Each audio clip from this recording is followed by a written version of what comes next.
கிராம மிஷனரி இயக்கம் வழங்கும் கிராமிய நேரம் என்ற இந்த நிகழ்ச்சிக்கு உங்களை அன்புடன் வரவேற்கிறோம்.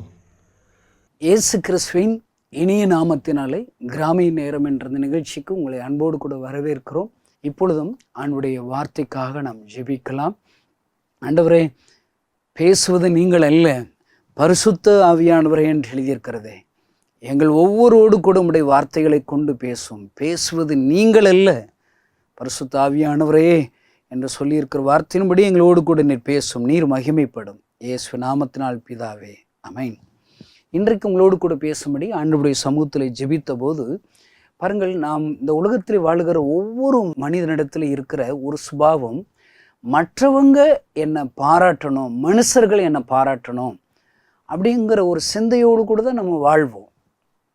ஆனால் பாருங்க, மனுஷர்கள் யாரும் நம்மளை பாராட்டவே மாட்டாங்க. ஏதாவது ஒரு குறை கண்டுபிடிச்சிக்கிட்டே தான் இருப்பாங்க. நம்மளை முழு இருதயத்தோடு கூட நம்மளை பாராட்டி அப்ரிஷியேட் பண்ணவே மாட்டாங்க. ஆனால் நம்ம வாழ்கிற ஒவ்வொரு நாளும் நம்ம என்ன செய்யணும்? ஏசப்பா நம்மளை பாராட்டணும், ஏசு கிறிஸ்து நம்மளை பாராட்டணுங்கிற ஒரு சிந்தையோடு கூட நாம் இந்த உலகத்தில் இருக்கும்போது ஆண்டவர் மகிமையான பெரிய காரியங்களை செய்வார். வேத புஸ்தகத்திலே ஒரு வசனத்தின் மூலியமாக இந்த சத்தியத்தை கற்றுக்கொள்ளும்படி விரும்புகிறேன். லூக்கா 3ஆம் அதிகாரம் 21வது 22வது வசனம்.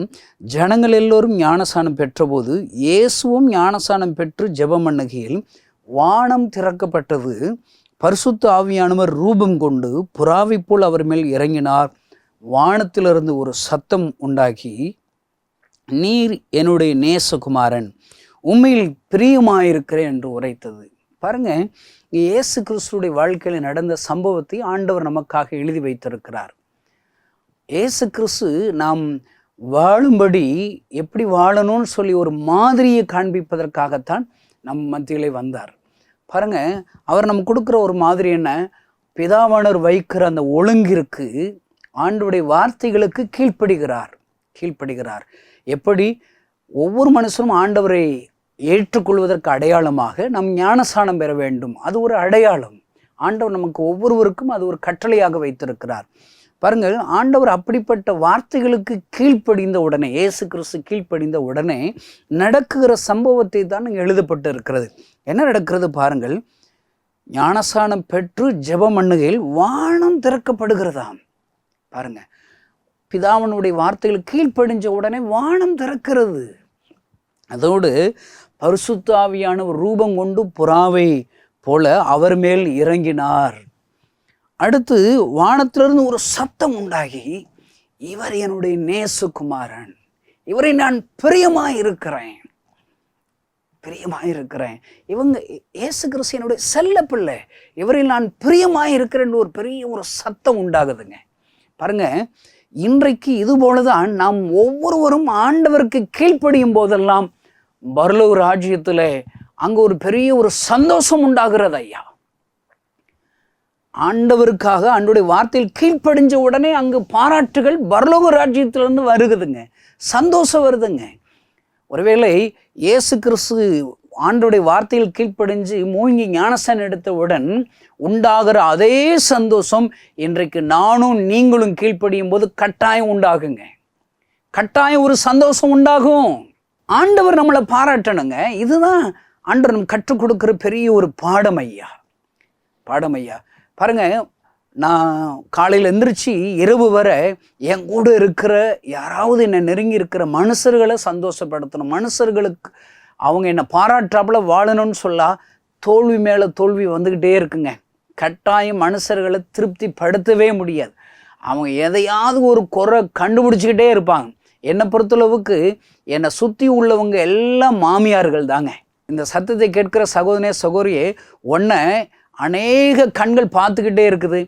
உன்கிட்ட இருக்கிற நல்ல காரியத்தையும் யாரும் பாராட்டாம ஏதோ ஒரு சின்ன சின்ன தவறுகளை சுட்டி காண்பிச்சு குற்றப்படுத்திக்கிட்டே இருப்பாங்க. ஆனால் ஆண்டவர் அப்படி இல்லைங்க.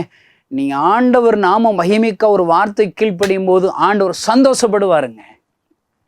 அவரால் தாங்க முடியல. ஐயோ, என்னுடைய வார்த்தையில் கீழ்ப்படுகிறான்னு சொன்ன உடனே வானம் திறக்குதுங்க.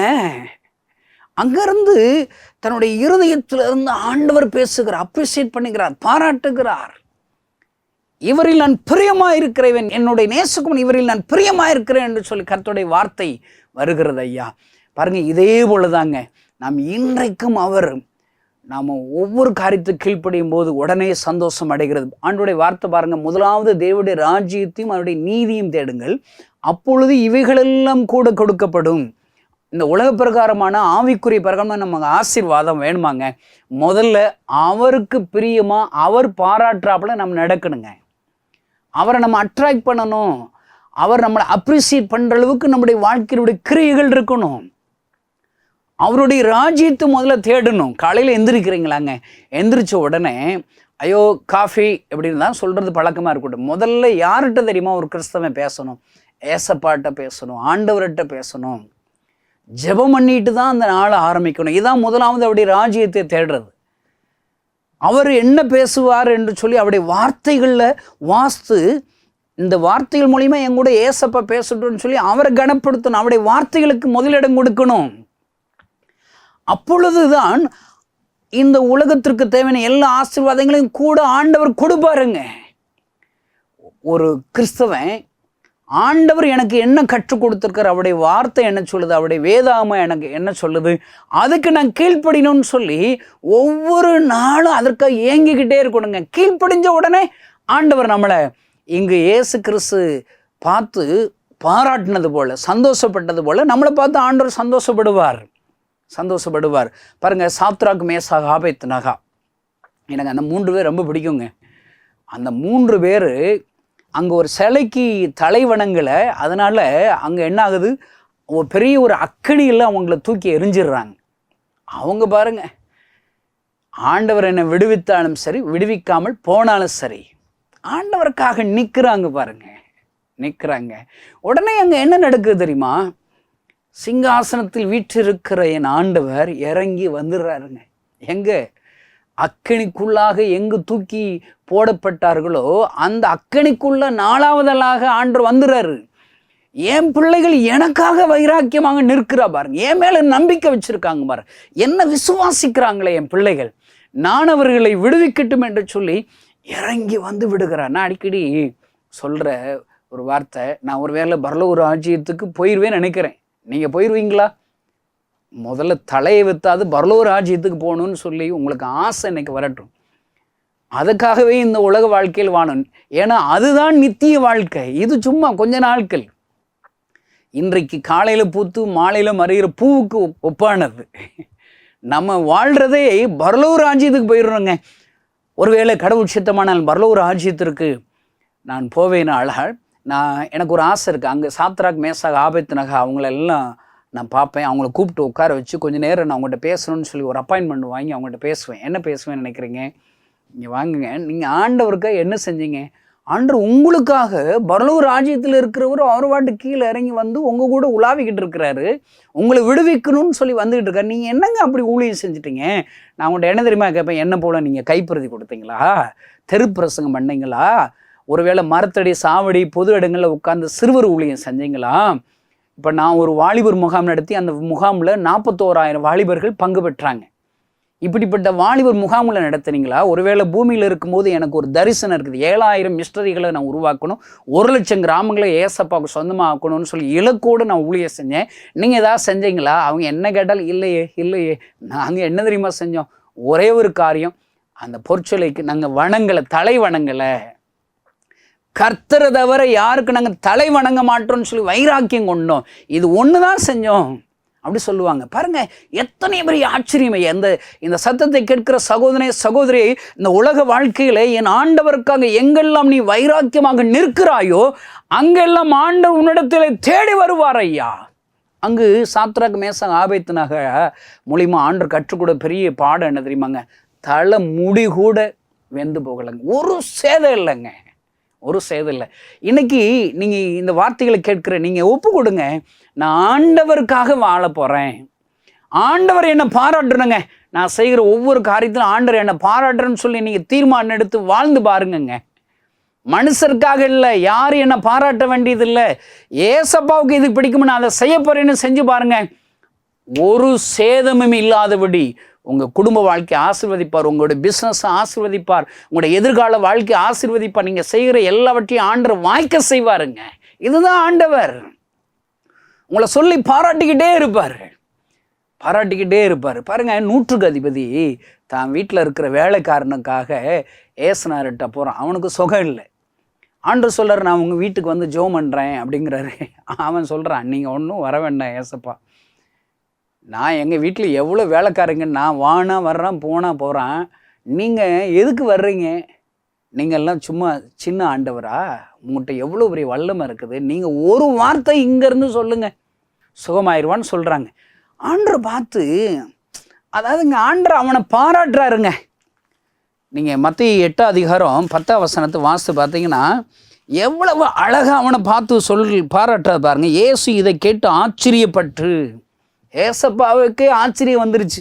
தமக்கு பின் செல்லுவலை நோக்கி, இஸ்ரவேலருக்குள்ளும் நான் இப்படிப்பட்ட விசுவாசத்தை காணவில்லை என்று மெய்யாகவே உங்களுக்கு சொல்லுகிறேன். அவர் சந்தோஷப்படுறாரு, அவர் பாராட்டுறாருங்க.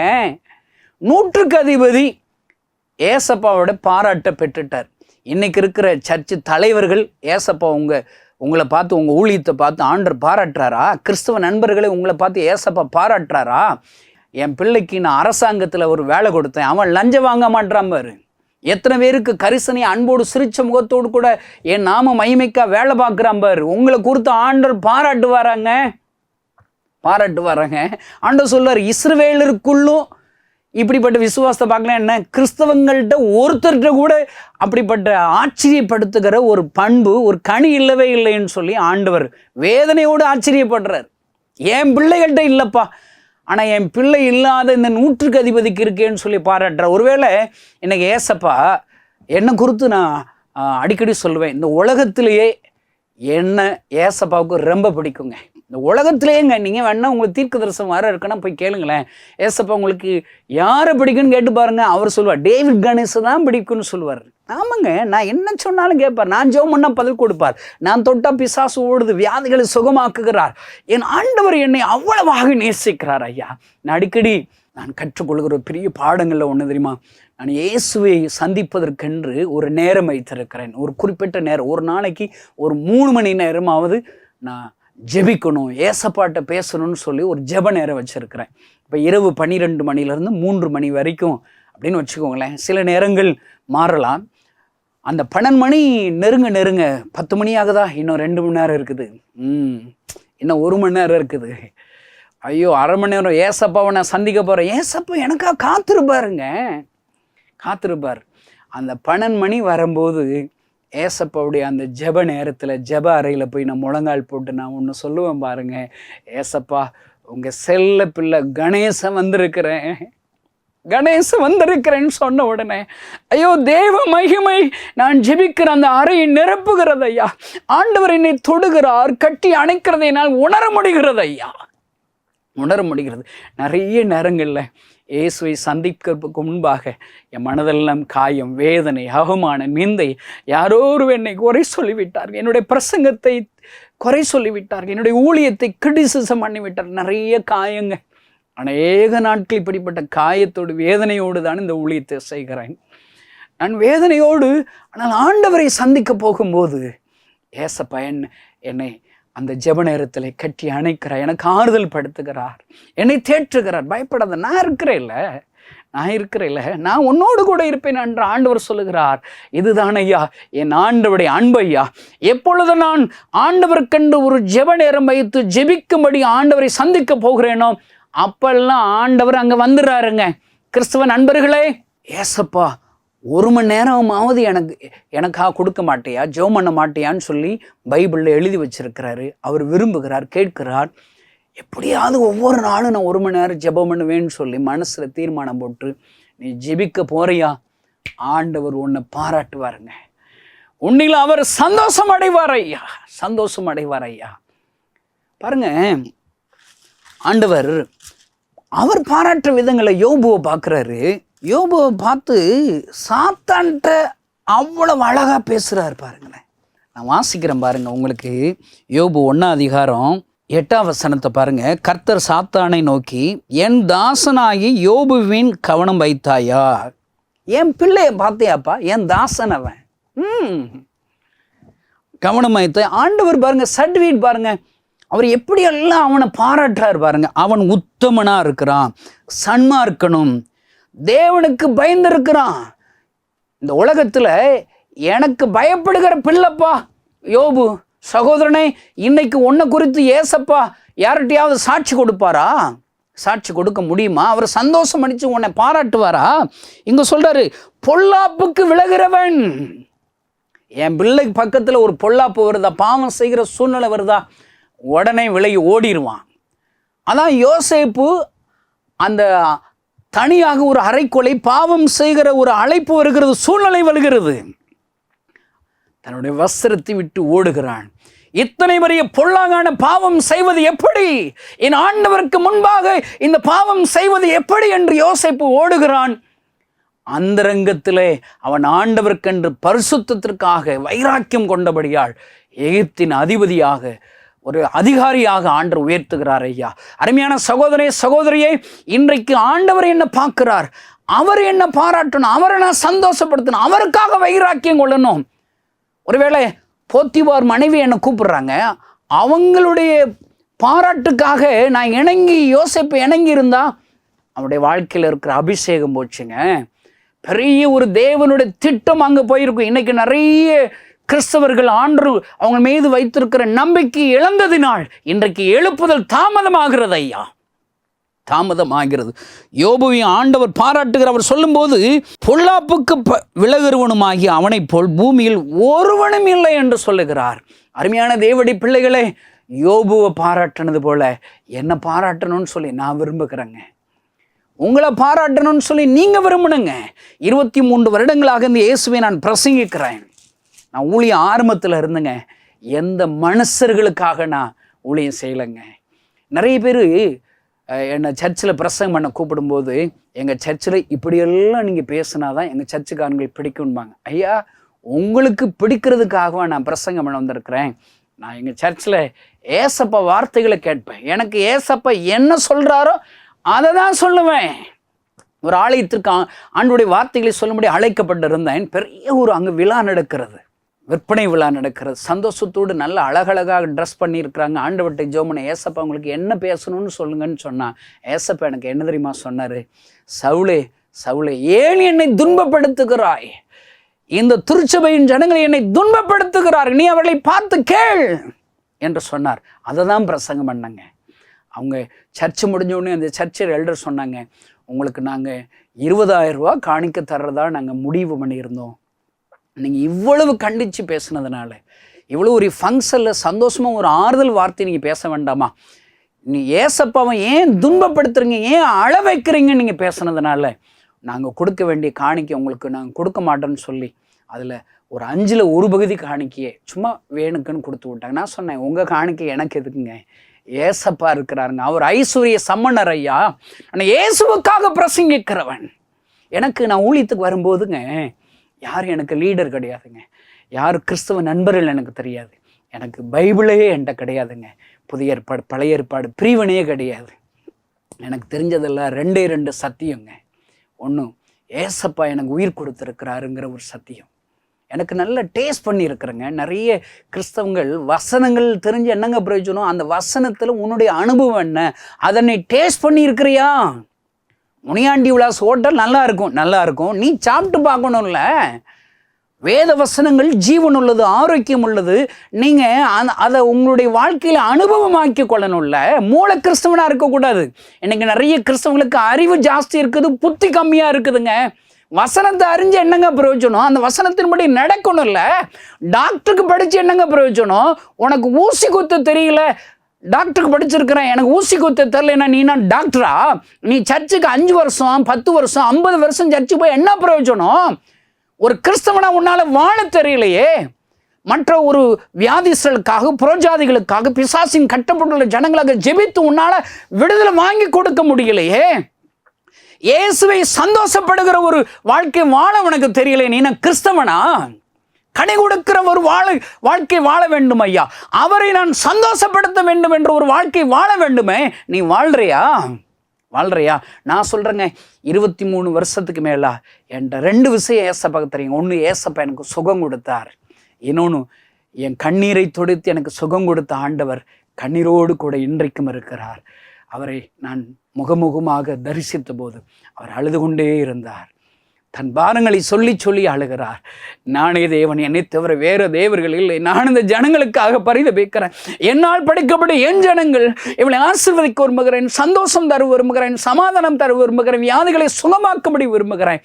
ஆனால் யாருமே என்கிட்ட வரமாட்டாங்களே, என்னாலே எல்லாமல் எங்கோ போய் கொண்டு இருக்கிறார்களே.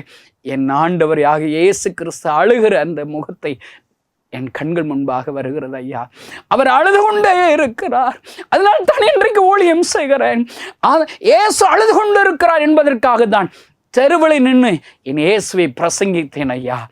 பிரசங்கித்து கொண்டிருக்கிற, இன்னும் சாகும் வரை பிரசங்கிக்கும்படி நான் முடிவு செய்திருக்கிறேன் ஐயா. இயேசுவை சந்தோஷப்படுத்த வேண்டும், பரலோக ராஜ்யத்தை சந்தோஷப்படுத்த வேண்டும். என் பிரசங்கத்தின் மூலியமா, என்னுடைய ஜெபத்தின் மூலியமா, என்னுடைய காணிக்கையின் மூலியமா ஒரு பாவி மனம் திரும்புறாங்களா, பரலோகத்தில் மிகுந்த சந்தோஷம் உண்டாகும் ஐயா. ஒருவேளை இயேசு கிறிஸ்து வசனத்திற்கு கீழ்ப்படியும்படி ஞானஸ்நானம் பெற்று கரையேறின உடனே வானத்திலிருந்து ஒரு சத்தம் உண்டாகும் போது போல டேவிட் கணேசன் ஆகிய நான் ஏசப்பாவுக்காக எங்கெல்லாம் வைராக்கியமாக நான் நின்று பிரசங்கிக்கிறேனோ, சவால் விடுகிறேனோ, என் ஆண்டவர் சந்தோஷப்படட்டும் என்று ஆண்டவருக்கு நிற்கிறேனோ, அப்பொழுதெல்லாம் பரலோக ராஜ்யத்தில் சிங்காசனத்தில் விற்றிருக்கிறவர் எழுந்து நிற்பார். ஒருவேளை ஸ்தேவான் பிரசங்கித்து முடித்து அவனை எல்லோரும் கல்லறிகிறார்கள். அங்கு நடக்கிற காரியம் என்ன தெரியுமா? ஸ்தேவனுடைய கண்கள் திறக்கப்பட்டு அவன் தரிசனத்தில் பார்க்கிறான். சிங்காசனத்தில் இருக்கிற அமர்ந்திருக்கவில்லை, எழுந்திருந்து நின்று கொண்டிருக்கிறாராம். இன்றைக்கு கணேசனாய் என்னை பார்த்தவுடன் இயேசு கிறிஸ்து நின்று என்னை பார்த்து அவர் சந்தோஷத்தோடு பார்ப்பார். ஐயோ, எத்தனை கிறிஸ்தவர்கள் சும்மா இருக்கிறார்கள். என் பிள்ளை, என் செல்ல பிள்ளை கணேசன் எனக்காக எவ்வளவு பிரசங்கிக்கிறான், எவ்வளவு தரிசனம் வைத்திருக்கிறான், என் மீது அன்பு வைத்து எந்த மனிதர்களுக்கு பாராட்டும்படி, பிரியப்படுத்தும்படி நடக்காதபடி நான் பாராட்ட வேண்டும் என்பதற்காக எனக்காக மாத்திரவன் ஊழியம் செய்கிறானே என்று சொல்லி என்னை பாராட்டி கொண்டே இருப்பார் ஐயா. இயேசு என்னை பாராட்டுகிறார். இயேசு கிறிஸ்து என்னில் மகிழ்ச்சி அடைகிறார். என்னுடைய ஜெப வாழ்க்கையில, பரிசுத்த வாழ்க்கையில வைராக்கியமாக ஆண்டவருக்காக நிற்கிறதில்லை. இன்னும் 7000 மிஷனரிகளை எழுப்பி 1,00,000 கிராமங்களை சந்திக்க வேண்டும் என்று பெரிய ஒரு இலக்கு வைத்திருக்கிறதுனாலே ஆண்டவர் என்னை குறித்து சந்தோஷத்தோடு கூட அவர் பார்க்கிறார் ஐயா. அருமையான சகோதர சகோதரி, உன்னை குறித்து என்ன? What about you? இன்றைக்கு நீங்கள் ஒரு பொருதனம் பண்ணுங்க. மனுஷர்களுக்காக வாழ மாட்டேன், என்னுடைய நண்பர்கள் பாராட்டணும் வாழ மாட்டேன், என்னுடைய சபையில் இருக்கிற மற்றவங்க நான் நல்லா பாடுனேன்னு சொல்லி அவங்க பாராட்டணுங்கிறதுக்காக நான் பாட்டு பாட மாட்டேன். காணிக்க அவங்க பாராட்டணுங்கிறதுக்காக பார்வைக்கு நான் காணிக்க கொடுக்க மாட்டேன். இயேசு கிறிஸ்து என்ன பாராட்டுங்கிறதுக்காக என்னுடைய வாழ்க்கையிலே ஒரு 100க்கு அதிபதி போல, சாத்ராக் மேசாக் ஆபேத்நேகோ போல, இயேசு கிறிஸ்து ஆண்டுடைய வார்த்தை கீழ்ப்படிந்து ஞானஸ்நானம் பெற்று தன்னுடைய கீழ்ப்படிதல் நிரூபித்தது போல நான் உயிரோடு கூட இருக்கிற எல்லா நாளும் அவருக்காக வாழ்வேன் என்று இன்றைக்கு ஒப்பு கொடுப்பீர்களா? ஆண்டவர் உங்களை ஆசீர்வதிப்பார். உங்களுக்காக நான் ஜெபித்து நிறைவு செய்கிறேன். பரலோகத்தில் இருக்கிற எங்கள் அன்பு தகப்பனே, இந்த செய்தியை கேட்கிற ஒவ்வொருவருக்காக நான் ஜெபம் பண்ணுகிறேன் அப்பா. ஒவ்வொருவரையும் தொடுவீராக. நீங்கள் பாராட்டணும் அந்த சிந்தையோடு கூட தன்னுடைய வாழ்நாளில் உம்முடைய வார்த்தையில் கீழ்ப்படிய கற்றுத்தாரும், ஜெபிக்க கற்றுத்தாரும். ஒருவேளை யாரெல்லாம் உமக்காக நீர் பாராட்டும்படி வாழும்படி ஒப்பு கொடுக்கிறார்களோ, சாத்ராக் மேசாக் ஆபேத்நேகோவுடைய முடி கூட கருகி போகலே, அதே போல இன்றைக்கு ஒப்பு கொடுக்கிற ஒவ்வொருவரும் ஒரு சேதமும் இல்லாதபடி நீர்களை ஆசீர்வதிப்பீரா, வியாதிகளை சுகப்படுத்துவீரா, கடன் பிரச்சனைகள் மாறட்டும், இன்னும் வேலை இல்லாதவர்களுக்கு வேலை தருவீரா, குழந்தை பாக்கியத்தை தருவீரா, புதிய அடைக்கப்பட்ட வாசல்கள் இயேசுவின் நாமத்தினால் திறக்கப்படுவதா ஆசீர்வதிக்கிறேன். இயேசுவின் நாமத்தினால் பிதாவே, ஆமென். இந்த செய்தியின் மூலம் தேவன் உங்களோடு இடைப்பட்டிருப்பார் என்று விசுவாசிக்கிறோம். நீங்களும் எங்களோடு இணைந்து தேவனுடைய பணியில் தோள் கொடுக்க விரும்புகிறீர்களா? கீழ்க்கண்ட எங்கள் ஊழிய திட்டங்களுக்காக ஜெபிக்க முன்வரலாமே. தமிழ்நாடு மற்றும் பிற மாநிலங்களிலும் ஆலயம் கட்ட தேவையாயுள்ள 1000 கிராமங்களில் இடம் வாங்கி ஆலயம் கட்டப்பட ரூபாய் 5 லட்சமோ அல்லது அதில் ஒரு பகுதியையோ கொடுத்து ஆலயம் கட்டி கொடுப்போர் எழும்ப ஜெபியுங்கள். சூனேமியால் எலிசாவிற்கு ஒரு அறை வீட்டை கட்டி கொடுத்தது போல புதிய மிஷனரிகள் தங்கி பயிற்சி எடுப்பதற்கு ரூபாய் 2 லட்சம் கொடுத்து ஒரு மிஷனரி வீட்டை கட்டி கொடுப்போர் எழும்ப ஜெபியுங்கள். நாம் சந்திக்கும் வாலிபர்கள் மற்றும் ஆரம்ப விசுவாசிகளை கிறிஸ்துவுக்குள் வளரச் செய்ய ரூபாய் 300 கொடுத்து ஒரு வேதாகமமோ அல்லது அதற்கு மேற்பட்ட வேதாகமங்களையோ வாங்கி கொடுப்போர் எழும்ப ஜெபியுங்கள். நாம் பணி செய்யும் 8 மாநிலங்களிலும் உள்ள முழுநேர மிஷனரிகளை மாதந்தோறும் ரூபாய் 10,000 கொடுத்தோ அல்லது இயன்ற காணிக்கையை கொடுத்தோ தாங்குவோர் எழும்ப ஜெபியுங்கள். தமிழ்நாடு மற்றும் பிற மாநிலங்களிலும் துரிதமாக சுவிசேஷம் அறிவிக்கவும் பின்தொடர் பணிக்காகவும் சுவிசேஷ வாகனங்கள் வாங்கி கொடுப்போர் எழும்ப ஜெபியுங்கள். மேலும் எங்களோடு தொடர்பு கொள்ள விரும்பினால் திரையில் காணும் எமது முகவரியை குறித்துக் கொள்ளுங்கள். கிராம மிஷனரி இயக்கம், தபால் பெட்டி எண் 51, விருதுநகர் 626001. இந்த நிகழ்ச்சியையோ அல்லது எங்கள் ஊழியத்தையோ நீங்கள் தாங்க விரும்பினால் கீழ்காணும் தொலைபேசி எண்ணை தொடர்பு கொள்ளலாம். 7378000444 7378 000 444. கர்த்தர் தாமே உங்களை ஆசீர்வதிப்பாராக.